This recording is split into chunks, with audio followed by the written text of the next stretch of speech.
Mga kapuso nating motorista, paulit-ulit naming paalala, huwag gumamit ng cellphone habang nagmamaneho at lalong huwag mag-selfie.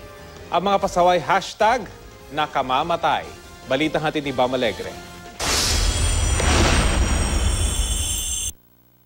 Sa isang pag-aaral sa United Kingdom, 500 motorista ang kinapanayam kaugnay ng paggamit nila ng smartphone habang nagmamaneho. 9% ang umaming nakapag-selfie na sila habang umaandar ang sasakyan. Kinumpirma naman ng 8% na gumagamit sila ng Skype o FaceTime habang humaharurot. Paniwala na isang road safety consultant, tila hindi patatalo rito ang Pilipinas na tinagurian hindi lang social media capital kundi selfie capital rin sa buong mundo. Nauuso nga ngayon yan dito sa Pilipinas, yung tinatawag nating distracting driving epidemics. That is very dangerous. Sa datos ng Highway Patrol Group noong 2014, 128 ang naaksidente dahil gumagamit ng kanilang cellphone habang nagmamaneho. Pero ngayong taon, tumaas ang bilang na yan mula Enero hanggang Hunyo pa lang sa 271. Huwag daw gawing biro ang pag-post ng mga selfie habang nagmamaneho, maging ang pagsagot ng tawag, text, tweet o email.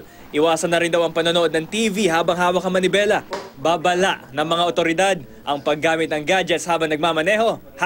#nakamamatay. Karamihan dun sa na-involve natin sa aksidente, lalo pag nakamotor, nagre-resulta sa kamatayan, hindi lang sa sugat o pagkapinsala ng katawan. Pero kung importante ang matatanggap na notification sa smartphone, may paraan naman daw para tugunan ito ng ligtas. Park your vehicle in a safe parking area. Pag nag-drive po tayo ng sasakyan, palagi po nating isaisip yung disiplina. Pangalawa po yung kortesiya. Alam niyo po, may mga batas po tayo na pwede tayong managot kapag na-involve po tayo sa aksidente dahil po sa kapabayaan natin. Kasi cost of accident yun eh.